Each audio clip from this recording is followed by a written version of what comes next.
नमस्कार दोस्तों, लक्ष्मी एस्ट्रो में आप सबका स्वागत है।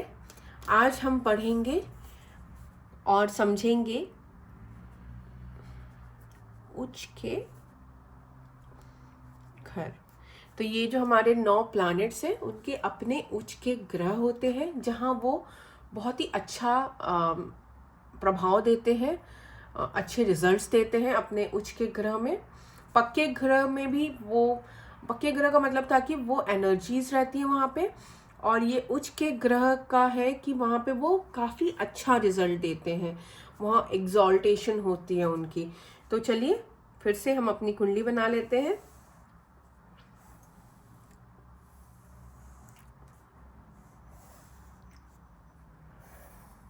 एक सूत्र मैंने शायद लास्ट क्लास में बताना मैं आपको भूल गई थी, वो मे बी मैं लास्ट में आपको बताऊंगी। पहले मैं उच्च के ग्रह कंप्लीट कर लेती हूँ।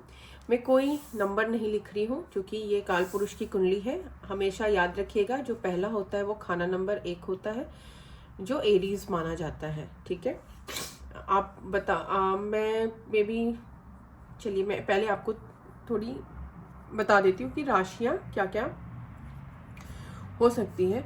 तो ये एरीज बोला जाता है, ये टॉरस होता है,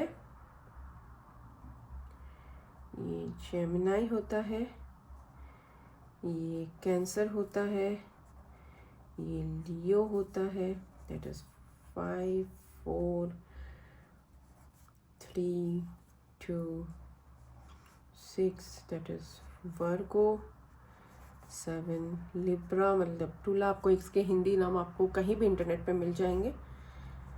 8 is Scorpio, 9 is Sagittarius,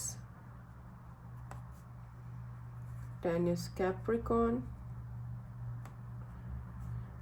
11 is Aquarius, Kumbh, 12 is Pisces, that is mean राशि। ठीक है, अब यहाँ पे उच्च के घर कैसे होते हैं। एरीज जो कि उच्च का घर हो गया सन के लिए, हमारे सूर्य के लिए, सूर्य का पक्का घर भी है ये। टॉरस जो कि हो गया मून का उच्च का घर, चंद्रमा का। ठीक है, कैंसर यहाँ पे गुरु जो कि है जुपिटर। मैं हिंदी इंग्लिश दोनों नाम ले रही हूँ, यहाँ पे जगह की कमी के कारण मैं दोनों लिख नहीं पा रही हूँ, बट आप समझ सकते हो, राइट। अब 7th हाउस में और खाना नंबर 7 में शनि हमारे उच्च के माने गए हैं। ठीक है, 10वें में मंगल, और मीन में वीनस हमारे उच्च के माने गए हैं, और यहाँ पे बुध। ठीक है, केतु और राहु का ऐसे उच्च का घर नहीं होता, उच्च के घर नहीं होते, लाल किताब में से बोला नहीं गया, बट लेकिन हमारे पास लेकिन है एक सूत्र, लेकिन केतु जुपिटर के घर में उच्च के होते हैं, जुपिटर के घर में उच्च के हो जाते हैं, जो कि है आपका 9th हाउस। 9th हाउस में होते हैं, और 12th हाउस। और राहु आपका बुध के घर में अच्छे उच्च के हो जाते हैं, जो कि हैं 3rd हाउस और 6th हाउस। इसीलिए बोला जाता है कि राहु 6th हाउस में और 3rd हाउस में काफ़ी अच्छे रिजल्ट देते हैं, और केतु 12वें में और 6ठे में। बट मैं अभी भी बोलूँगी, एक आप अपने दीवार में या फिर आप कहीं पे ये सजा के रख लीजिए कि जितने भी ग्रह हैं ये कभी किसी के 100% अच्छे भी नहीं होते, 100% बुरे भी नहीं होते हैं। तो हमें उसी डायरेक्शन में सोचना चाहिए। ये नहीं सोचना चाहिए कि हाँ हमारा अगर राहु उच्च का हो गया तो काफ़ी वो बहुत उच्च वाले रिजल्ट देगा, नेगेटिव भी दे सकता है। तो उसमें पूरी कुंडली का हमें ज्ञात होना चाहिए कौन कहाँ बैठा है, और उसमें टाइम लगता है स्टडी करने में। 5 मिनट में कुंडली मेनली हम नहीं बता सकते। जो लास्ट क्लास में मैंने एक सूत्र छोड़ दिया था, जिसमें जब मैंने आपको पक्के घर बताए थे, अगर आप फॉलो कर रहे हैं तो आप पक्के घर के लिए पुरानी वीडियो देख सकते हैं। इसमें एक सूत्र मैंने आपको बताया नहीं था, जिसमें फॉर एग्जाम्पल अगर मैं सूर्य सन प्लस मंगल आपकी कंजक्ट हो जाते हैं 10th हाउस में, ठीक है, अगर ये 10th हाउस में बैठ जाते हैं जाके, तो फिर वो पहले घर की एनर्जी को एक्टिवेट कर देते हैं। तो दिस एक्टिवेट्स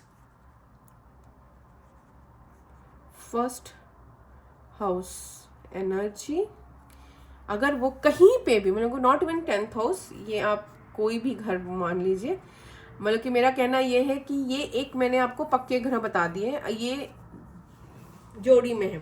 अब यही जोड़ी जाके यहाँ पर भी बैठ जाती है, तो ये इस हाउस को एक्टिवेट कर देती है, उसकी एनर्जी को एक्टिवेट कर देती है।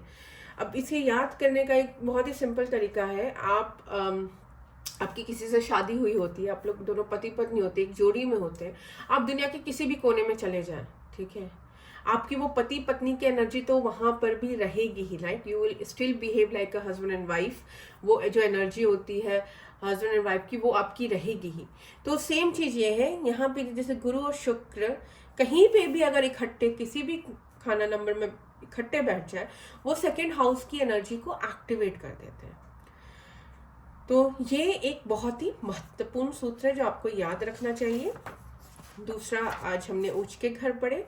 कल मोस्टली नेक्स्ट वीडियो में मैं नीच के घर आपको बताऊंगी, जो कि बहुत ही आसान है, बहुत ही छोटा सा वीडियो होगा। अगर आपको मेरा ये इन्फॉर्मेशन और मेरे बताने का तरीका आपको समझ आ रहा है और आपको लग रहा है कि आपको सीख रहे हो मेरे से, तो प्लीज़ मैं आपसे रिक्वेस्ट करूँगी मेरे चैनल को शेयर कीजिए, सब्सक्राइब कीजिए, बेल आइकन को हिट कीजिए, और किसी तरह से एनर्जी एक्सचेंज हो कि मैं आपको सिखा रही हूँ, उसी तरह से आप इसे किसी तरीके से मुझे भी एक एनर्जी एक्सचेंज मिले, जहाँ मुझे मोटिवेशन मिले कि मैं जो सीख रही हूँ अपनी इस जर्नी में, एक एस्ट्रोलॉजर बनने की जर्नी में और लाल किताब को पूरे अच्छे से सीखने की जर्नी में, ये जर्नी को मैं आपको भी महसूस करा सकूं। वो ज्ञान जो मैं ले रही हूँ अपने गुरुदेव से, वो सब आपको भी दे सकूं, ताकि आपको भी इसका फल मिले। जो लोग अफोर्ड नहीं कर पाते हैं बहुत ही अच्छे गुरु, उनको खासकर इससे बहुत ही ज़्यादा आई वुड से बेनिफिट मिले। तो मैं अब आपसे विदा लेना चाहूँगी। अगले वीडियो में शीघ्र ही मिलेंगे। तब तक के लिए नमस्कार, शुक्रिया।